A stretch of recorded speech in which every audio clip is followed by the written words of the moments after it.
This youth center actually started off as a response to violence in our community. We've lost more than 68 people to homicide in the Pico neighborhood of Santa Monica, which is a low-income part of the city. That story is common all over the country. You can go anywhere in the country where there's poverty, and we have a tremendous amount of homicide, especially affecting low-income people of color. You know, we know all the statistics are there to prove that. Here in Santa Monica, we're no different. You know, there is another side of the tracks. Over here is the other side of the freeway. The freeway actually cut our neighborhood in half. And ever since then, our community's been marginalized. We've had, I was just talking to a reporter from La Opinión, which is a Spanish newspaper, and she asked me, well, how many Latinos have been elected to City Hall? And I let her know that there's only been one in the history. And she goes, oh, how long ago was that? I go, well, he's still there. It's not history, it's just, we're in the present. You know? Wow. So this community has been marginalized.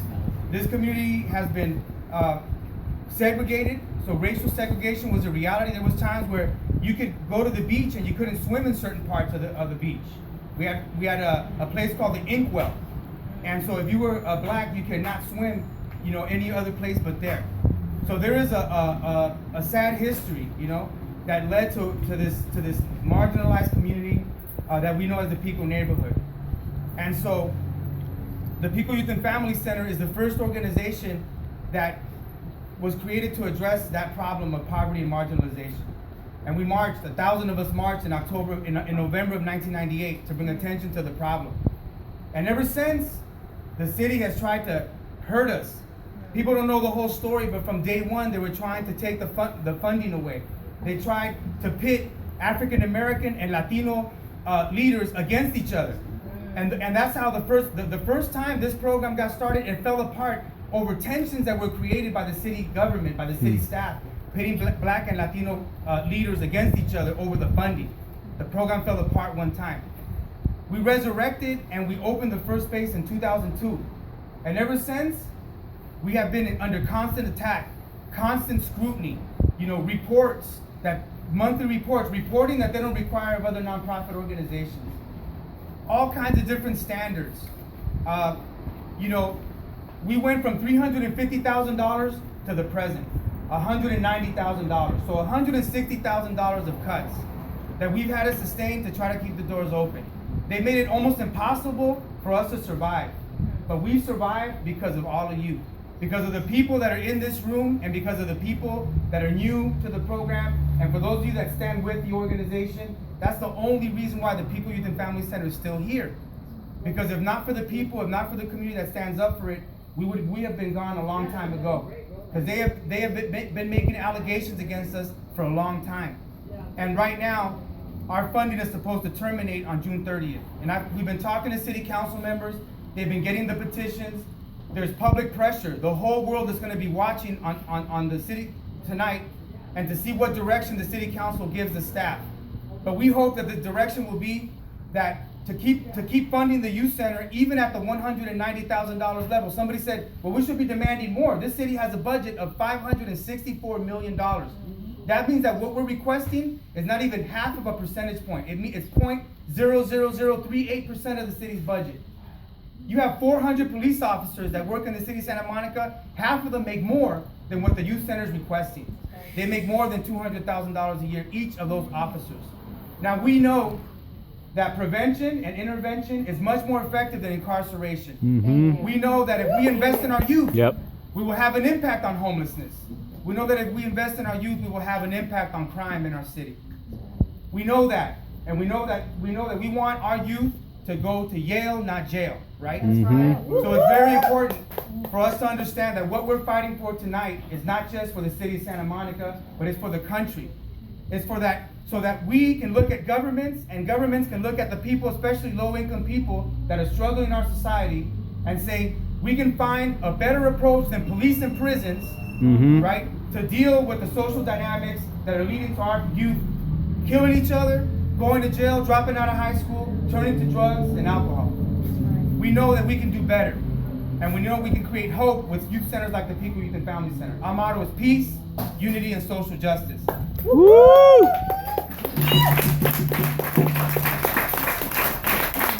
Now, the city has has made us jump through these extra hoops. And you know what? If this is what it takes, then we will continue to jump through the hoops. Harriet Tubman didn't wait for a grant or city funding to do what she did. Cesar Chavez did not wait for the government to give them funding so that they can fight and struggle, right? People did not wait for the government to fund radical movements that are going to make positive change, that are going to advocate for social justice. So we're going to continue to jump through the hoops. We're going to continue to advocate. We're going to continue to fight in our community because really, if you think about it, $190,000 is not really what our community deserves for the amount of damage and the trauma that's been caused by the neglect of the social problem that we know. We know that our communities deserve reparations. That's right. We know that poor people that have historically been marginalized in our society deserve reparations.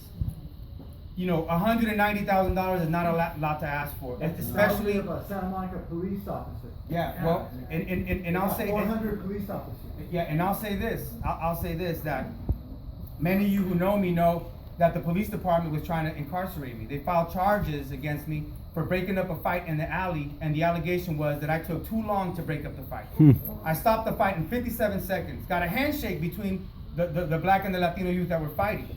It was a real tense situation. But for my intervention, and this happened in this was 2010, I believe, in 2010. Just to let you know the extent of how far they'll go when you're really fighting for social justice. What will happen, right? And they filed charges against me. It took the DA 2 days to reject the case because it was ridiculous. Like, I had no obligation to break up a fight in the alley. And there's no crime committed when you break up a fight. But they stretched the law and they lost. But that's the extent that they will go to do a character assassination tactics. They have reports against the PYFC that are unfounded, half-truths, accentuating all of our flaws, and if perfection is a standard, the city should be defunded. Because if you really think about it, the only reason why we exist is because they neglected to solve the homicide problem in our community. So we are the solution to the problem. We are not the problem. The problem is the problem, and the city is complicit. Blood is on their hands for neglecting that social problem, and we know why. That's why there's a movement right now that says Black Lives Matter. Because the truth of the matter is that black and brown kids dying in the poor part of town, it was very easy for the government in Santa Monica to look the other way. But I'll tell you this, if those would have been dolphins getting shot off of the pier, they would have done something much more effective. They would not be contemplating defunding the Dolphin Help Center. They would not. If we were trees, they would care more. So the reality is that we are fighting not just in Santa Monica for this program. We are fighting for dignity, for respect, for accountability of the city government towards our most marginalized communities. This fight is in Ferguson, this fight is in Baltimore, because we know that what's happened in those cities, it's not just the police departments that are killing, poor people and people of color. It's the city governments that allow those cultures to persist. It is the city managers that are in charge of hiring and holding the police departments accountable. So there's a lot more that's complicit. It's the voters that keep voting for these people so that they can maintain the status quo. And so exactly, and capitalism, of course, those structural issues are really the things that we have to address. So this fight is not just a fight for the People, Youth, and Family Center in Santa Monica. It's for us to fight and organize ourselves to fight for a vision of what can happen when people who have historically been marginalized solve their own problems. When we develop a youth center in our own image, when we can put Malcolm X up on the wall, somebody who transformed his life, went to prison and came out educated. If every black and brown young man that's incarcerated in the state of California right now did the same thing as Malcolm X, we would solve our problems. We would not have black-brown disunity or violence in our community. We would not have a gang problem. So we want to continue to ensure that we are able to celebrate our culture, hip-hop culture. Hip-hop culture is here. I know there's a lot of hip-hop heads that came through. And all of us that believe in hip-hop culture. When the city said, oh, you're going to do a recording studio, oh, well, that rap and all that, how does that help out kids? They couldn't read the graffiti art And they sent me a letter saying that I have a $900 fine if I don't paint over the graffiti. The thing is that we have been under constant harassment by the city government, and all we want to do is to come into a space. We're only asking for 2,200 square feet in a city that's 8 square miles. We just want 2,200 square feet so that we can help ourselves, so that we can practice our culture, so that we can make songs that reflect our vision of how we can create a better society, so that we can come together and empower the youth. And yes, of course, everything here is done for the youth. I'm a father. I have a 9-year-old, I have a 5-year-old. I'm raising 2 Latino boys in the Pico neighborhood. And I'll tell you this, that it's unfair, that I have to fear for their lives. That in the back of my mind, I have to worry that they might one day be killed like a lot of the young men that have been killed in this community, only because of the color of their skin and where they live. And this is not happening north of Montana. This is happening exclusive to the poor part of the city. Why? Because we know poverty, oppression, and marginalization are the root cause of our dilemma.